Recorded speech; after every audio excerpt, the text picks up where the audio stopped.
विभाजन के लिए जिम्मेदार थी कांग्रेस और जिन्ना। एनसीईआरटी की किताबें अब खोलेंगी पोल।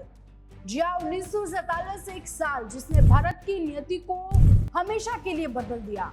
एक देश दो टुकड़ों में बंट गया, लेकिन सवाल आज भी बड़ा है और अहम है कि इस विभाजन का असली जिम्मेदार कौन था।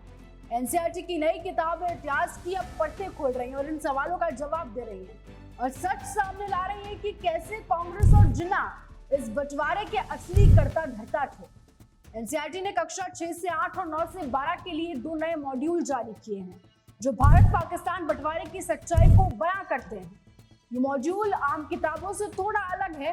इन पन्नों में साफ साफ लिखा है कि बंटवारे की मांग मोहम्मद अली जिन्ना ने उठाई, कांग्रेस ने इसे हरी झंडी दी और लॉर्ड माउंटबेटन ने इसे अमल में लाया।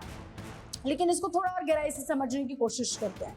उस समय सत्ता की बागडोर थी मुस्लिम लीग के हाथों में, पंडित जवाहरलाल नेहरू की अगुवाई वाली कांग्रेस और ब्रिटिश वाइसरॉय लॉर्ड माउंटबेटन के हाथों में। अगर कोई बंटवारा रोक सकता था तो वो तो या तो थे मुस्लिम लीग या फिर कांग्रेस। लेकिन क्या हुआ? इतिहास के पन्ने बताते हैं कि ना तो जिन्ना पीछे हटे, ना ही कांग्रेस ने कोई ठोस कदम उठाया। एनसीईआरटी के मॉड्यूल में एक और बड़ा खुलासा हुआ। इसमें पंडित जवाहरलाल नेहरू का वो बयान है जिसमें वो कह रहे हैं कि जरूरी है बंटवारा। पंडित जवाहरलाल नेहरू ने जुलाई 1947 के भाषण का वो हिस्सा इस किताब में लिखा गया है जो शायद आपको चौंका देगा। नेहरू जी ने इसमें कहा था कि हमें या तो विभाजन स्वीकार करना होगा या फिर लगातार संघर्ष और अराजकता का सामना करना होगा। सुनकर कितनी हैरानी हो रही है ना कि क्या वाकई बंटवारा ही एकमात्र रास्ता था उस समय भारत के पास, या फिर सत्ता की चाहत के लिए ये सब कुछ जल्दबाजी में एक फैसला लिया गया।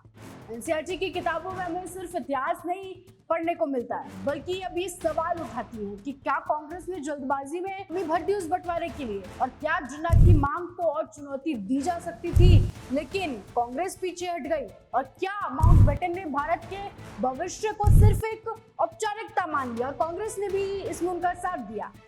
भारत के बंटवारे का सच अब एनसीईआरटी की किताबों में खुल रहा है। ये किताबें सिर्फ इतिहास नहीं बल्कि उस सच को सामने ला रही हैं जो सालों से दबा हुआ था। खैर, आप क्या कुछ राय रखते हैं इस बारे में कमेंट सेक्शन में जरूर बताएं और ऐसे ही देखते रहें राजस्थान में।